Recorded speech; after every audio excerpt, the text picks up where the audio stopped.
This is the IELTS Listening Test.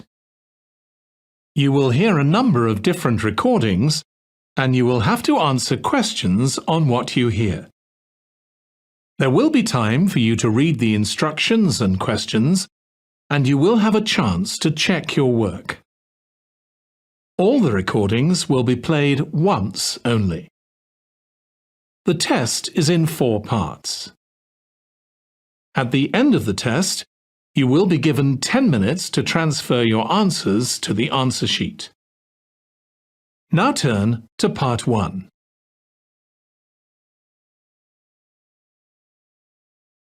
Part 1. You will hear someone being asked their opinion of a new television station. First, you have some time to look at questions 1 to 4.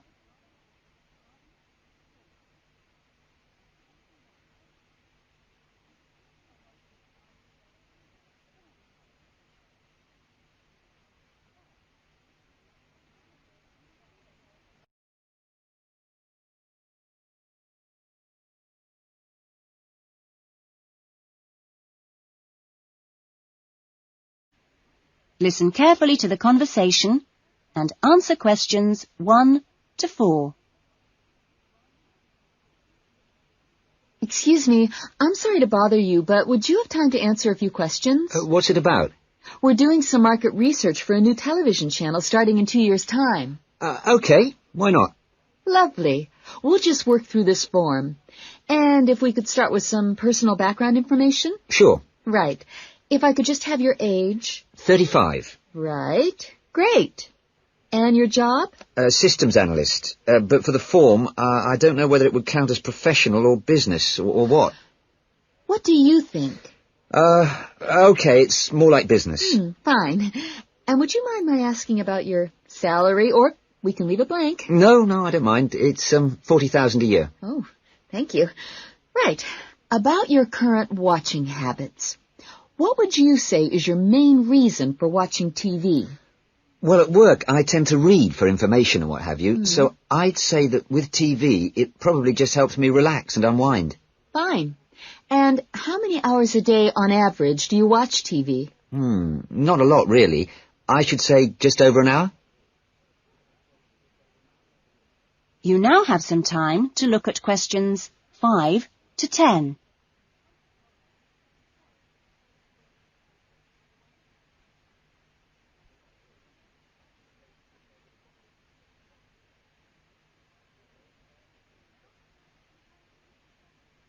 Now listen carefully and answer questions 5 to 10. So what are the 2 main times of the day that you watch TV? Well, a little around breakfast time, and then it tends to be really late, 11 or even midnight, when I finish work. And what sort of programs do you go for? Some news bulletins, but I also really like to put my feet up with some of the old comedy shows. Fine. And turning to the new channel, which type of programs would you like to see more of? Well, I certainly don't think we need any more factual programs, like news and documentaries. I think we need more about things like local information, providing a service for the community. And in the same vein, perhaps more for younger viewers. Good quality stuff. And if you had to give the new directors some specific advice when they set up the channel, what advice would you give them? I think I'd advise them to pay a lot of attention to the quality of the actual broadcast. The sound system. People are very fussy these days about that. And in general, I think they ought to do lots more of these kinds of interview, talking with their potential customers. Oh, I'm glad you think it's valuable. Certainly, yeah. Good. Okay. This will be a commercial channel, of course, but how often do you think it is tolerable to have adverts? Well, out of that list, I'd say every quarter of an hour. I don't think we can complain about that, as long as they don't last for 10 minutes each time. Quite. And would you be willing to attend any of our special promotions for the new channel? Yes, I'd be very happy to, as long as they're held here in my area. Okay, I'll make a note of that. And finally, may we put you on our mailing list? Well, I'd prefer not, except for the information about the promotion you mentioned. Can I have your name and address? Of course. Here's my card. Oh, Lovely. And thank you very much for your time, and we look forward to seeing you. Yes, indeed. Thanks.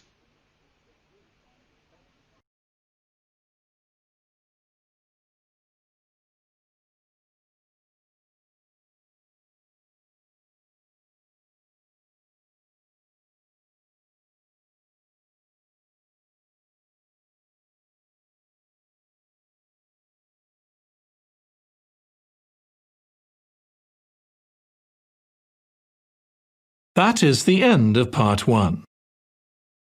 You now have 1 minute to check your answers to Part 1.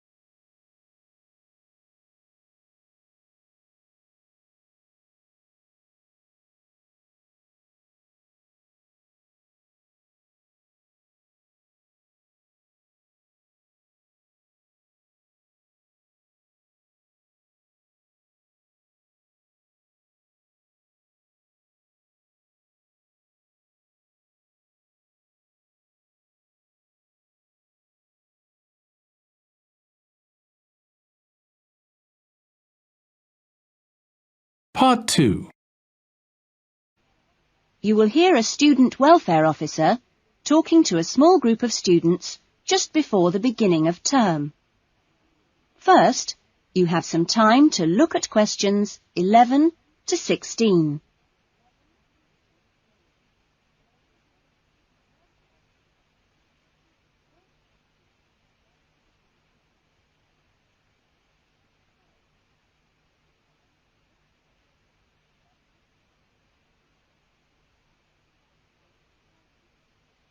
Now listen carefully to the talk and answer questions 11 to 16.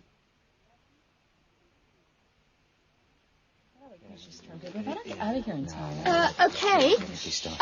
Well, good morning, everybody. My name's Elizabeth Reed, and I'm your Assistant Welfare Officer. What I'd like to do now is tell you a little more about some of the social facilities available on the campus, and also to tell you something about what the town has to offer. As you probably know already, the Student Union Building is the main centre of social life here, as indeed it is in most British universities. The Union runs a weekly programme of events for all tastes. Oh, everything from discos to talks by guest speakers. Many of these events are fundraising activities for charities, which the Union takes very seriously. They manage the Students' Union paper shop, selling magazines and newspapers, as well as stationery, sweets and so on. Let me see. There's the ticket shop, where you can get some very good deals on, well, for example, coaches to London, or inexpensive charter flights. As cheap as you'll get anywhere, people say. Or tickets for big pop groups playing here or at other venues all over the country, or plays in London. Oh, and we mustn't forget the Union cafeteria and the big new diner. Yes, did you have a question? Yeah, does the Union also provide help with any problems? I mean, advice on financial problems, for example. Or does the university provide that? Yes, the Union run their own advice service, offering help with financial matters, such as grants. I'm sure you realise anything medical should be discussed with the University Medical Service, which also has an excellent counselling centre. I think that was made clear yesterday. However, the Union has its own officer who can give advice on legal problems. You now have some time to look at questions 17 to 20.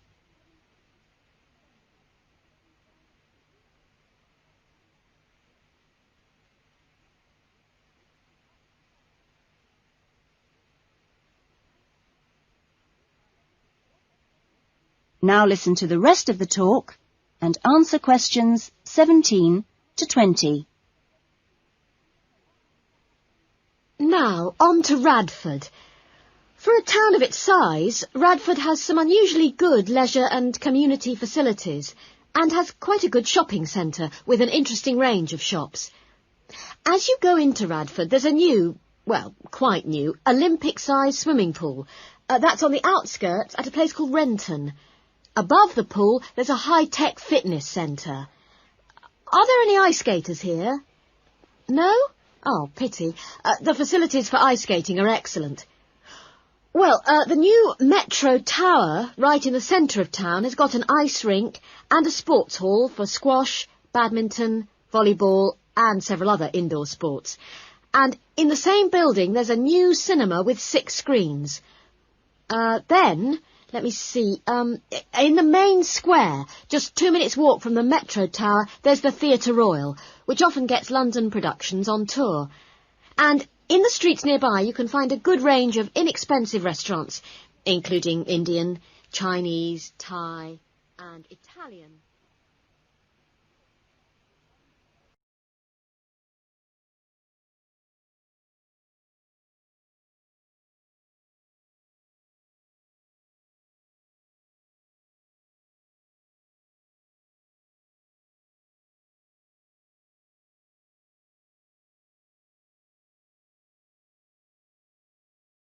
That is the end of Part 2. You now have 30 seconds to check your answers to Part 2.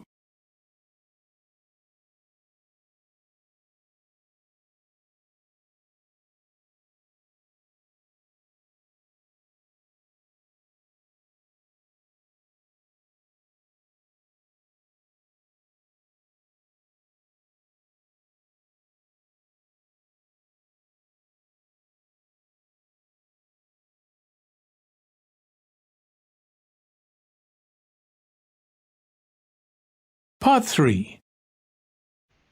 You will hear a tutor, Dr. Simon, talking to some of his students about writing a dissertation.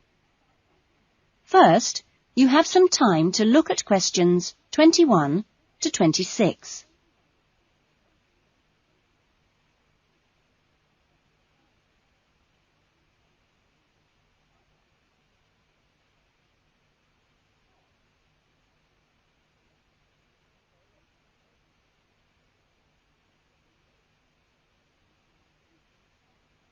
Now listen to the discussion and answer questions 21 to 26. OK, welcome back to the new term. Hope you've had a good break and that you're looking forward to writing your dissertation. Now, what I'd like to do in this session is give you the opportunity to ask questions on writing the dissertation. Requirements, milestones, who to see when you need help. It's very informal. It may all be written on paper, but it's nice to get it confirmed. So, anything you'd like to ask? Dr. Simon, is there a fixed hand-in date yet? Right, I can confirm that that's the 21st of May, not the 20th, as we first stated. OK? Jane? What about the word limit? Well, we try to be pretty flexible on this, but in broad terms, it's 18 to 20,000. Ah. And you can choose your topics, anything from years 2 and 3. Yes? I still haven't got any idea what I want to do it on. Who? Well, you should see your course tutor to agree on your final title, and you should also be aware that there's a special programme running on research methods for anyone who wants some extra help on that. Can I just check on the deadlines for everything? Yes, sure. Look, let me write it on the board. When the different stages have to be completed. First of all, you've got to work on your basic bibliography. And that's due into your course tutor by the 31st of January, which is just 2 weeks away, so you'd better get a move on that. Do we have to have our own draft plan by then? No, your draft plan is due on the 7th of February, which is a week later, so that should give you plenty of time. And when do we have to be doing the research? That's over a 1-month period, essentially February to March.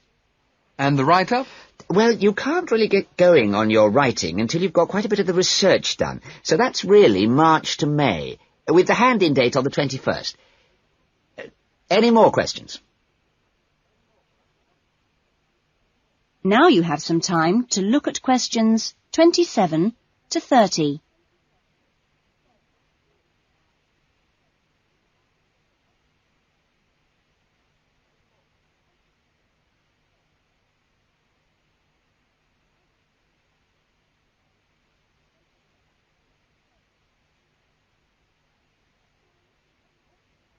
Now listen to the rest of the discussion and answer questions 27 to 30. Well, sir, just some advice, really. It's about computers. Would you advise us to buy one? What can I say, Andy? I know it's a massive expense, but I really feel it would be of great benefit. You can always look in the student union adverts for second-hand ones. Yes? I've been looking at some of last year's dissertations. Oh, is that a good idea, sir? I heard... Well, I don't think you should read them in detail too early, or you might end up taking more of their ideas than you realise. But yes, it really is the best guide you can have to the expectations of what's expected when you write a dissertation. Sorry, Jane, I interrupted you. That's okay. It's just that they did a lot of research using questionnaires. Is that a good idea? I think questionnaires are very good at telling you how people fill in questionnaires. But to be frank, they tell you very little else. Avoid them. About interviews, is it okay if we interview you? The tutors? I don't see why not. They don't have any special contribution to make, but you can if you want. There's a whole section on this issue in the research guide. I'm afraid it's slightly out of date, and you're probably better talking to the tutor on the research methods course. But you might find it useful to start there. Okay. Thanks. Okay, well, great. I hope that sorted a few things out. You can always come and see me, or drop me a note if you've got any more queries. Right. Fine. Okay, thanks.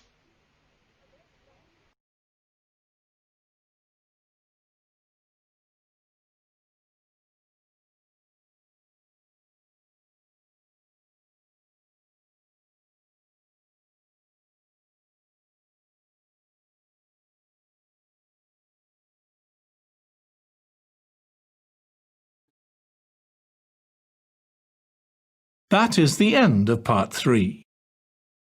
You now have 30 seconds to check your answers to part 3.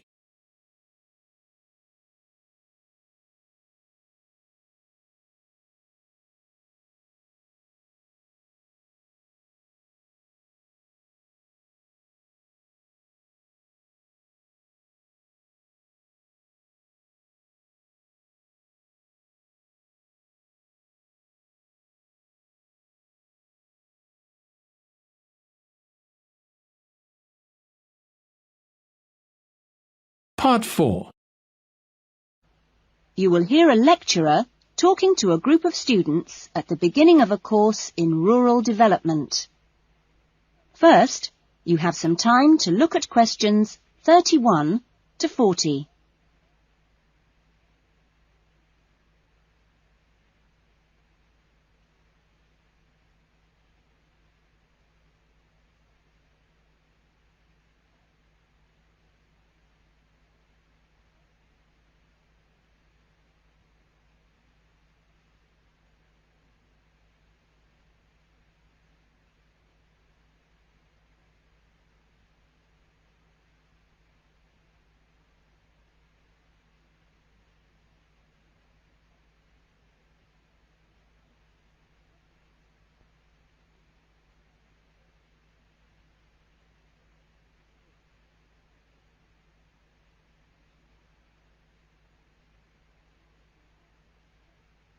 Now listen carefully to the talk and answer questions 31 to 40. I hope that this first session, which I've called an Introduction to British Agriculture, will provide a helpful background to the farm visits you'll be doing next week. I think I should start by emphasising that agriculture still accounts for a very important part of this country's economy. We are used to hearing the UK's society and economy described as being industrial or even post-industrial. But we mustn't let this blind us to the fact that agriculture and its supporting industries still account for around 20% of our gross national product. This figure is especially impressive, I think, when you bear in mind how very small a percentage of the UK workforce is employed in agriculture. This is not a recent development. You'd have to go back to 1750 or so to find a majority of the workforce in this country working in agriculture. By the middle of the next century, in 1850 that is, it had fallen sharply to 10%, and then to 3% by the middle of the 20th century. And now, just 2% of the workforce contribute 20% of GNP. How is this efficiency achieved? Well, my own view is that it owes a great deal to a history over the last 50 or 60 years of intelligent support by the state, mainly taking the form of helping farmers to plan ahead. Then the two other factors I should mention, both very important, are the high level of training amongst the agricultural workforce, and secondly, the recognition by farmers of the value of investing in technology. Now, although the UK is a fairly small country, the geology and climate vary a good deal from region to region. For our purposes today, we can divide the country broadly into three. I've marked them on the map here. The region you'll get to know best, of course, is the north, where we are at present. The land here is generally hilly, and the soils thin. The climate up here, and you've already had evidence of this, is generally cool and wet. As you'll see next week, the typical farm here in the north is a small, family-run concern, producing mainly wool and timber for the market. If we contrast that with the eastern region, over here, the east is flatter and more low-lying, with fertile soils and a mixed climate.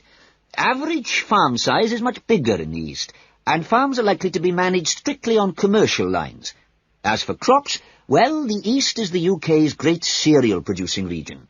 However, increasingly significant areas are now also given over to high-quality vegetables for supply direct to the supermarkets. The third broad region is the west, where it's a different story again. The climate is warmer than in the north and much wetter than in the east. The resulting rich soils in the west provide excellent pasture, and the farms there are quite large, typically around 800 hectares. The main products are milk, cheese and meat. So, clearly, there are marked differences between regions, but this does not prevent quite a strong sense of solidarity amongst the farming community as a whole, right across the country. This solidarity comes in part from the need to present a united front in dealing with other powerful interest groups, such as government or the media. It also owes something to the close cooperation between all the agricultural training colleges, through which the great majority of farmers pass at the beginning of their careers. And a third factor making for solidarity is the national structure of the Farmers' Union, of which virtually all farmers are members. Finally, in this short talk, I'd like to say a little about the challenges facing farmers in the next century.